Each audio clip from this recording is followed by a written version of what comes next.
NCP ১৪৪ ধারা ভেঙে আওয়ামী লীগ নিষিদ্ধের দাবিতে যখন গেল তখন তাদের আরামের ব্যবস্থা করলো যমুনার সামনে জল ছিটিয়ে। সেই যমুনার জলটাই লাঠি হয়ে গেল মুহূর্তের মধ্যে যখন জগন্নাথের ছাত্র শিক্ষকরা আসলো। এই মুহূর্তে কি হচ্ছে, কি হবে, এটা কিন্তু চারদিকে একই আওয়াজ। দেশে একটা অনিশ্চয়তা, যেখানে যাবেন সেখানে হলে কি হচ্ছে, কি হবে, ইলেকশন হবে। তো এই গুজবটা কেন, আপনার কি মনে হয়? আপনি যথার্থ বলেছেন। ধরেন, যেহেতু একটু টক শোতে কথা বলি, আমাদের অনেকেই মনে করেন আমরা যদি একটু টক শোতে আসি বা একটু পত্রিকায় লেখালেখি করি, আমরা মনে হয় অনেক খোঁজ খবর রাখি এবং ভেতরের খবর কিছুটা জানি। রাইট। যেখানেই যেই অনেকেরই প্রশ্ন, ভাই কি অবস্থা, নির্বাচন কবে হবে, হবে তো, বা কি হতে যাচ্ছে, কি হচ্ছে। ঠিক আপনি উপস্থাপক হিসেবে যে প্রশ্নটা করলেন, এটা বেশিরভাগ মানুষের মনের প্রশ্ন এখন এটা। এবং ঠিক এই অনিশ্চয়তার কথাটাই আজকে অনুষ্ঠানে বিএনপির স্ট্যান্ডিং কমিটির মেম্বার আমির খসরু মাহমুদ চৌধুরীও বলেছেন যে আমরা এক অনিশ্চয়তার মধ্যে অবস্থান করছি।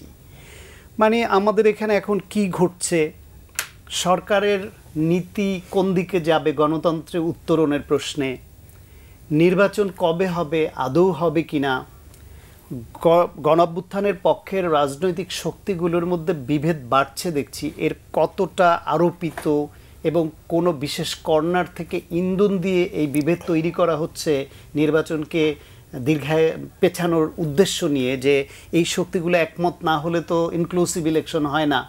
বিভিন্ন প্রতিষ্ঠানে যে আন্দোলনমুখী হয়ে উঠছে, ঢাকা বিশ্ববিদ্যালয়ে একজন ছাত্র দলের নেতা হত্যাকাণ্ডের ঘটনাকে কেন্দ্র করে যে ইরাপশন হলো, ভিসির যেই আচরণ নিয়ে প্রশ্ন উঠল, সেখানে সরকারের গুরুত্বপূর্ণ ব্যক্তিদের অবস্থান, বিভিন্ন জায়গায় আমরা দেখছি যে গণঅভ্যুত্থানের পক্ষের শক্তির কেউ এভাবে নিহত হলে তার প্রতি যে সহানুভূতি জানানোর যে কালচারটা সরকারের মধ্যে ছিল, সেটাও আমরা সাম্য হত্যাকাণ্ডের বেলায় দেখলাম না।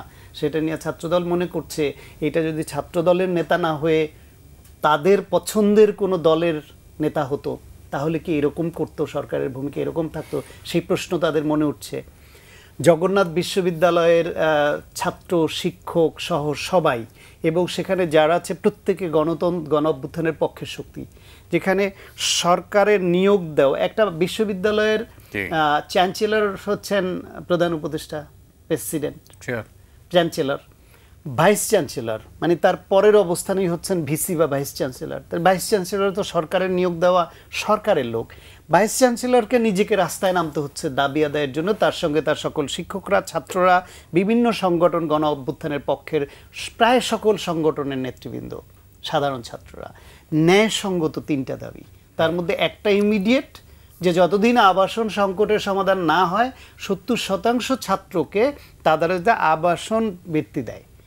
এখন 70 হোক বা 60 হোক বা 90 হোক, অর্থাৎ যাদের ঠিকানাটা ঢাকার বাইরের, তাদের বেলায় তো এতে স্পষ্ট, ঢাকায় থাকতে হলে তাকে মেসে থাকতে হবে, বাসা ভাড়া করে থাকতে হবে, কষ্ট করতে হবে। তাহলে থাকা খাওয়ার খরচটা তুলতে গিয়ে তাকে টিউশনি করতে হবে, পার্ট টাইম জব করতে হবে। তাহলে তার শিক্ষাটা কিভাবে হবে? ভেরি বেসিক কোশ্চেন না? সেটুকুও দাবি মানার দিকে সরকারের মনোযোগ নেই, তাদের রাস্তায় নামতে হচ্ছে। রাস্তায় নামার পরে আবার আগে এনসিপি ১৪৪ ধারা ভেঙে আওয়ামী লীগ নিষিদ্ধের দাবিতে যখন গেল তখন তাদের আরামের ব্যবস্থা করলো যমুনার সামনে জল ছিটিয়ে। সেই যমুনার জলটাই লাঠি হয়ে গেল মুহূর্তের মধ্যে যখন জগন্নাথের ছাত্র শিক্ষকরা আসলো। তো যমুনার জল কখন জল থাকে আর কখন লাঠি হয়ে যায় সেটা নিয়েও মানুষ বুঝতে পারে না, জল কেন লাঠি হয়ে যায়। আবার এই যে ঢাকা দক্ষিণের মেয়র ইশরাক হোসেন, তার ব্যাপারে আদালতের রায় আসলো তার পক্ষে, নির্বাচন কমিশন গ্যাজেট প্রকাশ করলো, তারপরে তার শপথ পড়ানোটা হলো না, যেটি এরকম আদালতের রায়ের ভিত্তিতে আগে চট্টগ্রামে হয়েছে। তাহলে তখন ইন্টেনশন এরকম থাকতে পারে কিনা এই প্রশ্ন উঠতেই পারে, যে তাহলে কি উত্তরে যেরকম প্রশ্নবিদ্ধ একজন ব্যক্তিকে, যার অতীতের বিভিন্ন রাজনৈতিক ইনভলভমেন্ট নিয়ে এখন প্রশ্ন উঠছে, যে বিভিন্ন সংশ্লিষ্টতার, রাষ্ট্রবিরোধী কার্যকলাপের সংশ্লিষ্টতার অভিযোগ ছিল যার বিরুদ্ধে, এরকম একজনকে শুধু তাদের অনুগত অথবা বিশেষ সুবিধা প্রাপ্ত হয়ে প্রশাসক নিয়োগ দেওয়ার মতো দক্ষিণে এরকম প্রশাসক নিয়োগ দিয়ে এই যে সরকারের মধ্যে এনসিপির যে প্রতিনিধি আছে, স্থানীয় সরকার মন্ত্রণালয়ের দায়িত্বে যে আসিফ, তাদের কোনো খায়েশ আছে কি না যে এইখানে রাজনৈতিক প্রভাব বিস্তার করবে?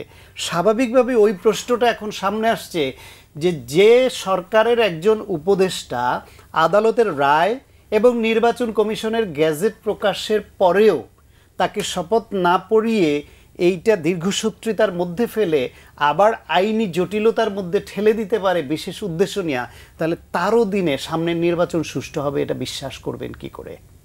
এদের হাতেই তো নির্বাচন। এদের ভূমিকা নিয়ে নির্বাচন কবে হবে কি হবে সেই গদবাদে একই কথা, আমরা জুলাইয়ের মধ্যে দিব, জুলাইয়ের বাইরে যাবে না। জুলাইয়ের মধ্যে কবে আপনার তফসিল কবে নাগাদ ঘোষণা করবেন, সংস্কার কি করবেন, কবে নাগাদ আপনি নির্বাচনের ব্যাপারে করবেন, বিভিন্ন রাজনৈতিক দলের সঙ্গে একসঙ্গে অঙ্গীকার করেন, সহজ হয়ে যায়। সেই জন্য সব কিছু মিলে সরকারের সঙ্গে রাজনৈতিক দলগুলোর দূরত্ব, রাজনৈতিক দলগুলোর মধ্যে একে অপরের সঙ্গে দ্বন্দ্ব সংঘাত দূরত্ব বাড়ছে সেইটা, এবং অন্যান্য যে সামাজিক এবং বিভিন্ন প্রাতিষ্ঠানিক যে স্টেক হোল্ডার আছে রাষ্ট্রের গুরুত্বপূর্ণ, তাদের মধ্যে যে উৎকণ্ঠা এবং সরকারের সঙ্গে দূরত্ব, সব মিলিয়ে স্বস্তি পাবার মতো কোনো স্পেস তো দেখছি না।